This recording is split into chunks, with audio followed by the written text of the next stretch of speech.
ariko nguma ndakubazi kandi ndashaka umbwiza ukuri utambeshe sibyo none nta kibazo burya wewe urinde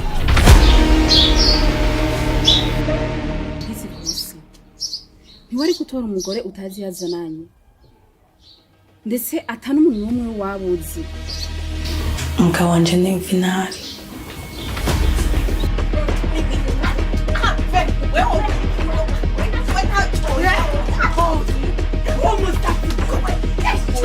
twebwe umuryango w'iwacu kirazira kikaziririzwa nta muntu aturugo nta muntu yahukana siko hako nahukana mva mu rugo notuma mpagarika guhema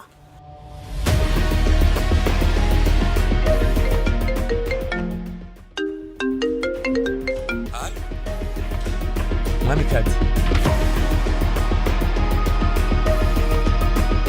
mabuja bari bambwiye ko muriko murandondera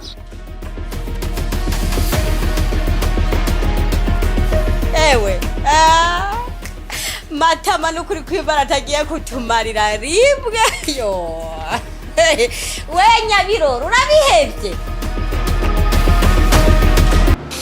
umumera ubutumwa umubwire ko nshima Imana kuba ariyo ikaba yaramurokoye ikindi acumubwira azaransengera cyane kuko nanjye ndamusengera iki ni cyerekana ko nkunda kandi ukimfise ku mutima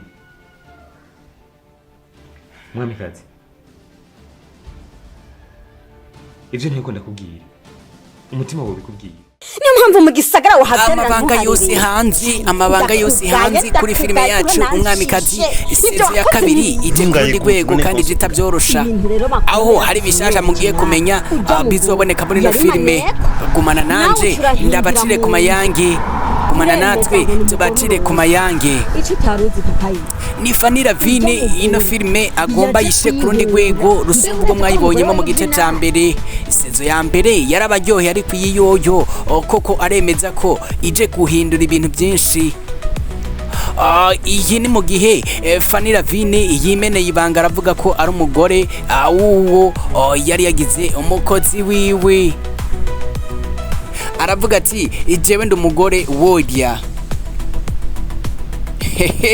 ibi rero ni ibintu bigiye kuboneka aho habonetse impanuro zivuga ngo baravuga ngo ntugashire mu nzu uko ubonye umukobwa cyangwa ubonye umugore ngo uce umubonamwo ubwiza ngo uhutire kumugira umugore utazi ibanga riri indani muri we ibi biboneka mu mpanuro nyinshi zigaragara no mu kibano abagore n'aba bagore babandanye kuja hanze usanga bamarana iminsi mikeya ugasanga yivanze n'abandi bagabo wa bundi wa mugabo nawe yabona ubwiza bw'umugore agatsimbira ku wundi nawe akaresha ariko atazi ibanga riri mu mugore wa mbere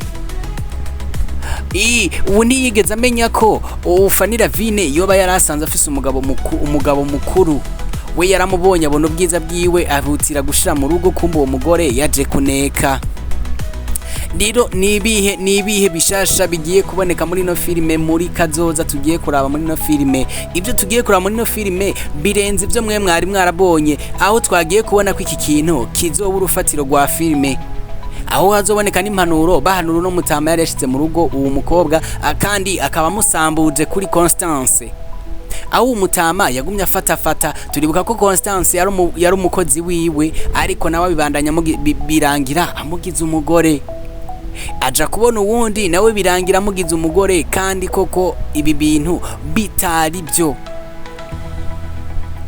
rero ibanga rigiye kumeneka ryo ryamaze kumeneka ukuri kwa gace karanga filime yose tugiye kuraba aho twabonyemwo ibintu byinshi mu gihe wa mukajuru wacu n'umugabo wiwe tubona ko hari impinduka y'ifilime itanguye kuzamwo n'ibintu byo kugwana. Mwibuke ko twigeze kubona akantu gashasha, akantu kavuga ko iyi filime twabonye ko Fanny Lavine yaba n'umugabo wiwe bari bambaye tene bari ko bagwana filime y'ingumu. Mbega abantu bagaca bibaza ngo ijya filime yari iyihe, yoba yari ibandanya canke n'iyindi yo mu rundi ruhande.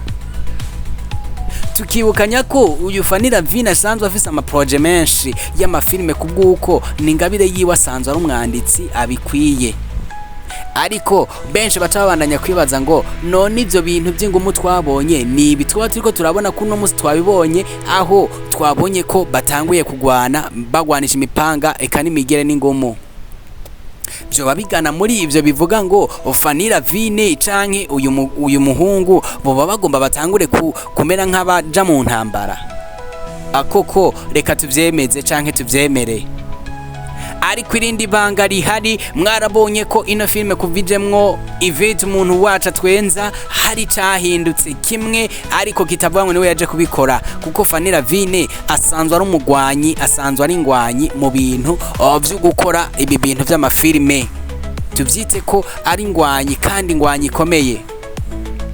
Fanny Lavine rero mu bikorwa byiwe byinshi biraboneka ko ino filime agomba yizane mu wundi muntu mushasha yoza kubaryohera. Mbega Mimi Mireye arabandanya kubaza ngo Mimi Mireye iyo yoboneka muri ino filime ntayo mwokunda gusumba.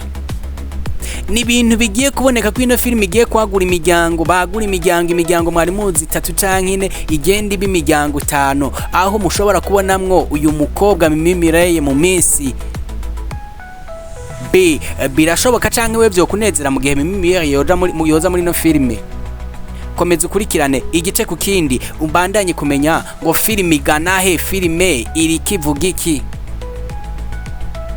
Ni Fanny Lavine muri iyi sezo ya kabiri bigomba bize ataguta hasi, bigomba bize abandanya kwemeza abantu abereka ko koko ari umwamikazi wo muri filime. Ibyo twabonye koko kuri ibi bintu onivyo.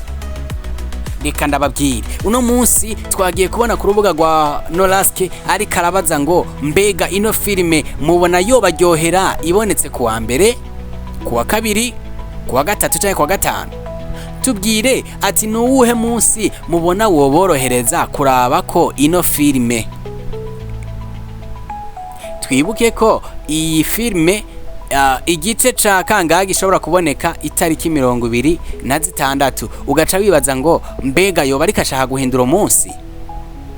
Yaba deje benshi muza kwishura, abenshi muza kwishura umunsi muza kwishura ko ati ni kuwa gatatu cyane kuwa gatanu cyane kuwa mbere, ati ni uwo munsi nza kuyishirako. Amwe rero mu makomantere yabonetse muri mu biyago byariko biyagwa n'abantu mu makomantere babashije kuvuga bati turayishaka ku munsi wa gatanu. Abandi benshi bakavuga bati turayishaka ku munsi wa mbere. Turifuza ko ino filime Mwamikazi mwoyiduha ku wa gatanu. Nawe koko nk'uburi kuranyumviriza ni kubibona. Ino filime ubona boyibaha canke bo toyibaha imisi iyihe. Bandanye kubana natwe, bandanye gukurikirana ibya filime yacu, nitwiteze guta hasi, nitwiteze no kurekura aho ino filime igiye kubereka ko hari itandukaniro.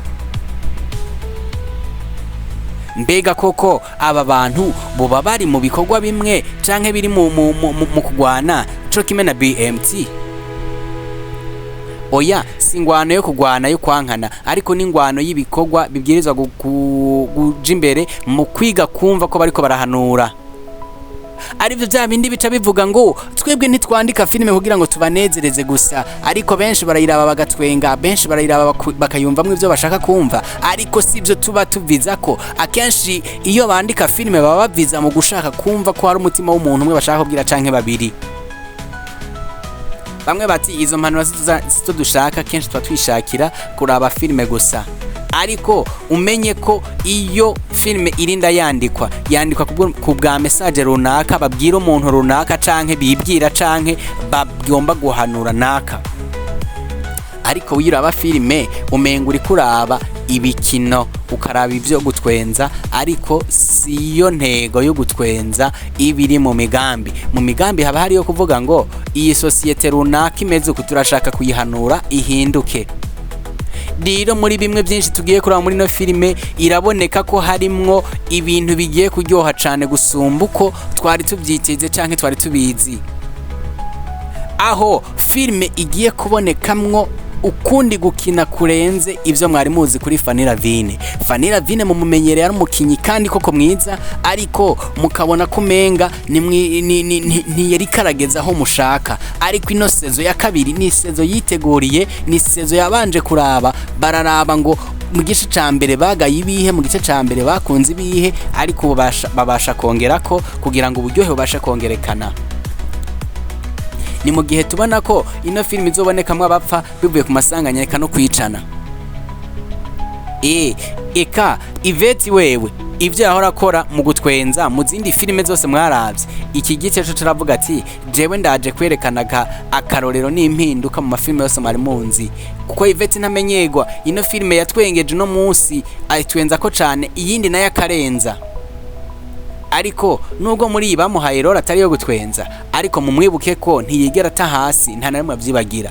Ivyo bintu ni ibintu vyiwe, gutwenza ni ikintu ca mbere ciwe. Rero turabandanya kubaza muri no filime Mwamikazi, koko bose bariko bakina neza, bose bariko bakina neza. Ucusigara wibaza ngo ninde muntu ariko arabanezera cane gusumba ubundi muri no filime? Ninde muntu mwabonye koko muri no filime muri kino gice ca mbere yoba yarabanezereje cane gusumba ubundi? Ico ni ikintu bababaza nka timu yose ya Fanny Lavine. Barazi ko bakina neza, ariko baravuga ngo ninde muntu yabanezereye cane gusumba ubundi, kugira ngo uwo bamuhe inguvu cane yongera abaryohere gusumba. Ikabaramandanya kuvuga ngo bana nabo kuva ku ntango gushika kwiherezo, ino sezo ya kabiri izobaryohera gusumba. Rero ni mu gihe ino filme irikigana aho abanyarwanda bari ku rugero rw'uko umunyarwanda usanga akora episode 300, episode 500 canke 900, nabo nivyo bigeragezo barimwo vyo kwandika filme ku rugero rwo kudacika, hamwe ino filme muzoyiraba ikagushikana ku mwuzukuru no ku mwuzukuruza. Fanny Lavine koko yarumvisi ibisabo byanyu muvuga ngo filime yanyu ntihagarare, wino filime yacu ntuyihagarike, arabasha kubumvira kugira ngo abakorere ibintu byiza, mubasha kumva ko mushima kandi mubandanya kwishimira. Akoko tubandanye gukurikirana filime zacu ndundi, tubandanye gukunda abakinyi bacu ba filime ndundi, tubandanye kubashigikira tanumwe dukuyemwo, eka yaba abacanka abandi bose tubandanye kubashira ku rundi rwego, ku buryo tubabona nkuko tubona abandi bo mu gahinga, tukabasha kubatangarira. Ni Umwamikazi rero filime ije gukora ibyo itakoze mu gice ca mbere, ibyo mutabonye mu gice ca kabiri mugiye kubibona kandi muzobishima. Ni ibintu bivuga ko Fanny Lavine atiteze guta hasi mu nyandiko, mu nkino, mu bakinyakinisha. Uyu mumwite umugore ariko abikina neza, koko bafatanye n'umugabo wiwe, urabona ko ivyo bakina ari ibintu by'akamaro kandi bavyitwaramo uko bikwiye. Rero iri banga ryamenetse kuri uno munsi, tumenye ko n'ubukurikira ari byo bigiye kuba mu gice gikurikira muri sezo ya kabiri. Nibaza ko buri muntu wese abwirizwa kuryoherwa akumva ko hari ico abonye muri filime. Ibintu byo kuvuga ngo filime irikiragenda uko mushaka, ubu filime baremeza ko bazoyibaha uko mubishaka ku munsi ku munsi. Ahubwo uko mukomeza ngo kuzoyikunda cyane niko bazobaha filime iryoshe, kandi bongere babakwiziriza iminsi yo kubaha bishobotse kabiri mu ndwi canke gatatu, mu gihe muzoba mwerekanye ko ivyo bintu mubikeneye, mu gihe muzerekana ko mukeneye ko babashigikira canke babereka filime ku rugero rwiza, ati bariteguye kubikora. None namwe muriteguye kubashigikira no kubyerekana ko muri kumwe muri ibi bikugwa, mubandanye kubirika ko muri kumwe kugira ngo nabo babashe kumenya ko bari kumwe n'abakunzi babo, hama ngo babakorere ibisabwa mubasaba byose babigwakorera uko mubyifuza. ni bimwe mu bigaragaza ko urukundo mubereka babandanya kurubona kandi batipfuza kubata hasi. Wiwa dukurikiranye kuva ku ntango gushika uhejeje, ibuka ubanza ufyonde subscribe canke sabone, unatubwira muri commentaire ninde mukinyi abarenzi yabaryoheye cane gusumba abandi muri no filime, hama tubandanye kurindirira hamwe ibice byose bikurikira. Mwakoze kubana natwe nka Kita News, muhoraho abagirire neza, mubandanye kubana natwe je mwari ko murayaga ni Papa Kita.